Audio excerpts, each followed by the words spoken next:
வணக்கம். அமெரிக்காவை சார்ந்த ரிபப்ளிக்கன் கட்சியை சார்ந்த உறுப்பினர்கள் ஒருமனதாக ஒரு தீர்மானம் நிறைவேற்றியிருக்கிறார்கள். அது என்ன தீர்மானம் அப்படின்னா, இந்தியாவில் இருக்கக்கூடிய கிறிஸ்தவ அமைப்புகளை முடக்குவதற்காக ஆர்எஸ்எஸ்னுடைய வேண்டுகோளின்படி மோடியும் அமித்ஷாவும் கொண்டு வந்திருக்கக்கூடிய ஒரு புதிய திட்டம்தான் FCRA, foreign contribution regulation act என்று சொல்லக்கூடிய இந்த திட்டம். இதற்கு எதிராக அமெரிக்காவினுடைய ரிபப்ளிக்கன் உறுப்பினர்கள் ஒருமனதாக ஒரு தீர்மானத்தை நிறைவேற்றியிருக்கிறார்கள். இதற்கு எதிராக இப்போ நமக்கு எல்லாருக்கும் தெரியும், ஆர்எஸ்எஸ்க்கு எங்கேருந்து பணம் அதிகமாக வருது. ஆர்எஸ்எஸ்க்கு அதிகமாக பணம் வருவது என்பது அமெரிக்காவில் இருந்து. இப்போ உங்களுக்கெல்லாம் தெரியும், அயோத்தியில் ராமர் கோயில் கட்டுவதற்கு ஏராளமான நிதி வந்தது. அதில் பெரும்பாலான நிதி எங்கிருந்து வரப்பட்டது அப்படின்னா, நீங்கள் அமெரிக்காவில் இருந்து தான் அப்படிங்கிறது எல்லோருக்கும் தெரியும். இப்போது அமெரிக்காவினுடைய மார்க்கோ ரூபியோ வெளியுறவுத்துறை அமைச்சர் சமீபத்தில் இந்தியாவிற்கு வந்திருந்தார். உங்களுக்கெல்லாம் நல்லா தெரியும் நினைக்கிறேன். வந்தவர் முதல்ல எங்கே போனார் அப்படின்னா, கொல்கத்தாவுக்கு போனார். அங்கே எங்கே போனார்? அன்னை தெரசா அவர்களுடைய ட்ரஸ்ட்டை சந்திப்பதற்கு, ட்ரஸ்டி மெம்பர்ஸை சந்திக்கிறதுக்காக அவர் அங்கே போனார். ஒன்று மட்டும் நான் ஆர்எஸ்எஸ்க்கும் மோடிக்கும் அமித்ஷாவுக்கும் நான் சொல்லிக்கொள்ள விரும்புகிறேன். அன்னை தெரசா அவர்களுடைய ட்ரஸ்ட் இப்போ நீங்கள் பார்த்தீங்க அப்படின்னா, வட இந்தியாவில் பெண் குழந்தைகளுக்கு எதிரான அநீதிகள் ரொம்ப நடக்கும்.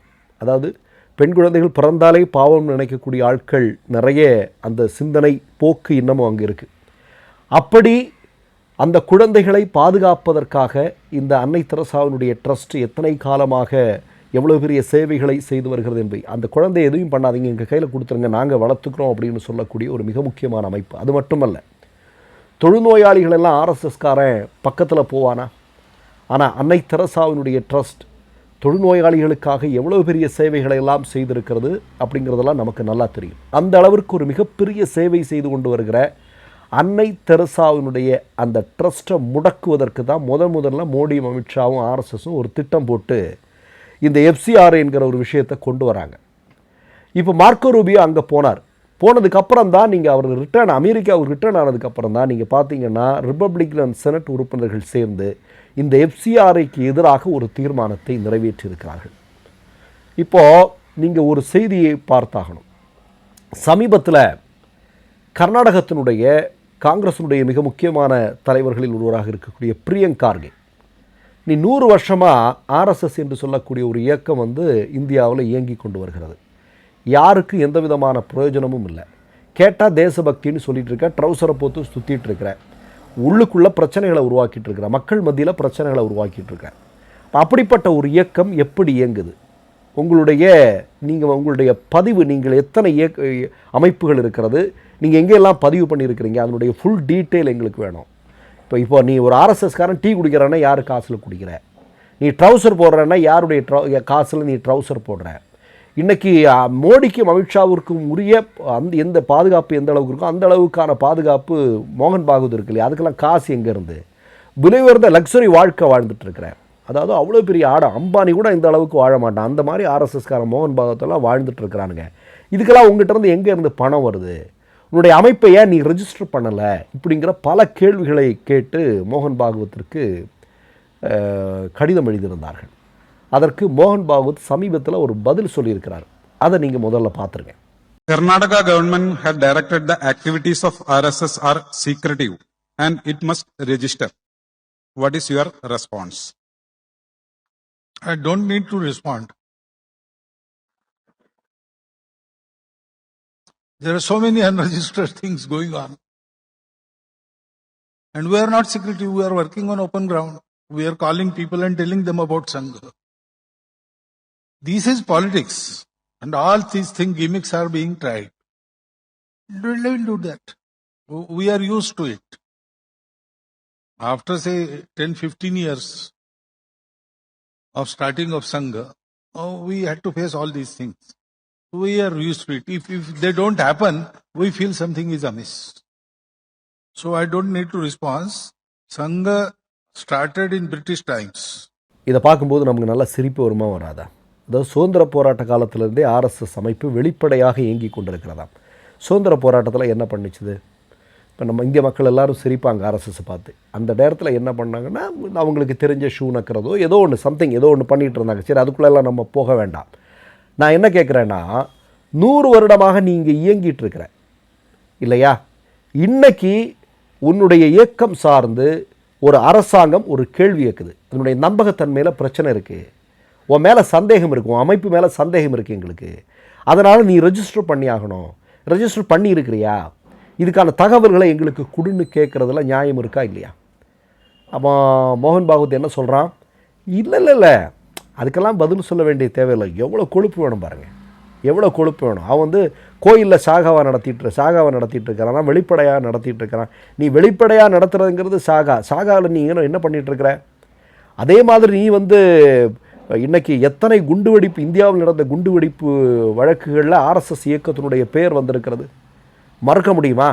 அப்போ அப்படிப்பட்ட ஒரு இயக்கம், அது தொடர்பான தகவல்கள் அரசில் வந்து நீ உன்னுடைய இயக்கத்தை பதிவு பண்ணணும். அதை ஏதாவது பண்ணியிருக்கே அப்படின்னு கேட்டால் நீ ஏன் பல்ட்டி அடிச்சுட்டு இருக்க, ஏன் பதட்டப்படுற?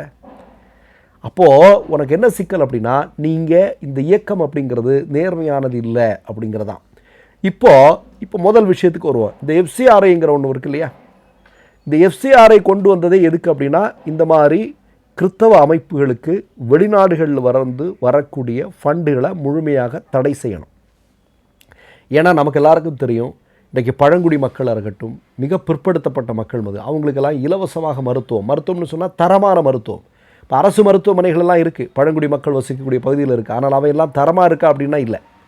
இப்போ நீங்கள் பார்த்தீங்கன்னா அங்கே தரமான மருத்துவம், தரமான கல்வி, அவர்களுடைய வாழ்க்கை வந்து மேம்படுத்துவதற்கான பல்வேறு விஷயங்களை இந்த கிறித்தவ அமைப்புகள் தொடர்ந்து பல காலமாக செய்து வருகிறார்கள். இப்போ இதனால் என்ன அப்படின்னா, மக்கள் மத்தியில் அவங்களுக்கு ஒரு பெயர் இருக்கிறது இல்லையா, இவர்கள் நமக்காக உதவுகிறார்கள், சாதி மதம் பார்க்காமல் உதவுகிறார்கள், எந்த விதமான பிரதிபலனையும் பார்க்காமல் அவர்கள் நமக்கு உதவி கொண்டிருக்கிறார்கள் அப்படிங்கிறது. அப்போ இந்த இடங்கள்லாம் நீங்கள் பார்த்தீங்கன்னா ஆர்எஸ்எஸ்ஸால் உள்ளே போகவே முடியலை.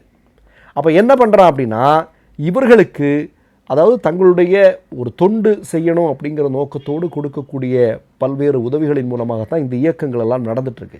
இப்போ இதுக்கெல்லாம் செக் வைக்கிறதன் மூலமாக இங்கே வந்து நம்ம ஏதாவது ஒன்று பண்ணிடலாம் அப்படிங்கிறது ஆர்எஸ்எஸ்னுடைய திட்டம். எப்படி நீங்கள் வக்கஃப் போர்டு வந்து இல்லாமல் ஆக்குவதற்கு ஆர்எஸ்எஸ் திட்டம் போட்டதோ அதே மாதிரி இது ஒரு திட்டம்.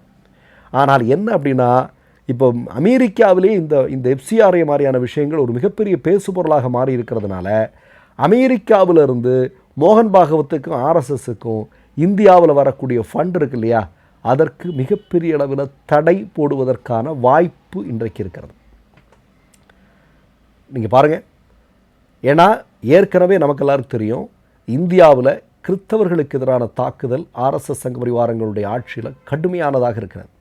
பைபிளை கொண்டு வட இந்தியாவில் ஒருத்தன் ஒரு கிலோமீட்டர் நடக்க முடியாது. அப்படி போனான்னா அவனை உடனே அடிக்கிறானுங்க, அவனை ஜெய் ஸ்ரீராம் சொல்ல வைக்கிறானுங்க. நம்ம அது கண்கூடாக பார்த்து கொண்டிருக்கிறோம். இப்போ இந்த நேரத்தில் என்ன அப்படின்னா, இந்த எஃப்சிஆரையும் கொண்டு வந்தது வந்து அமெரிக்காவில் அங்கே இருக்கக்கூடிய ஆளும் வர்க்கத்தினுடைய ஒரு மிகப்பெரிய அளவிலான எரிச்சலை ஏற்படுத்தி இருக்கிறது. அது வந்து ஒரு மிகப்பெரிய பிரச்சனையாக வெடிக்கக்கூடும். அப்படி என்றால் ஆர்எஸ்எஸ்ஸிற்கு வெளிநாடுகளிலிருந்து வரக்கூடிய, குறிப்பாக அமெரிக்காவிலிருந்து வரக்கூடிய அந்த நிதி இருக்கிறதல்லவா, அதற்கு தடை போடுவதற்கான வாய்ப்பு இருப்பதாக சொல்லப்படுகிறது. மொத்தமாக இப்போ நீங்கள் பார்த்தீங்கன்னா இந்தியாவுக்குள்ளேயும் ஆர்எஸ்எஸ்க்கு எதிரான மிக முக்கியமான நடவடிக்கைகள் எடுக்கப்படுகிறது பல மாநில அரசுகளால். அதே மாதிரி உலக நாடுகளும் இது ஒரு பயங்கரவாத இயக்கம்னு பல்வேறு நேரங்களில் மக்கள் மன்றங்களில் விவாதிக்கப்பட்டிருக்கிறது. தடை செய்யப்பட்ட இயக்கங்களில் முதன்மையானதாக ஆர்எஸ்எஸ் இருந்திருக்கிறது.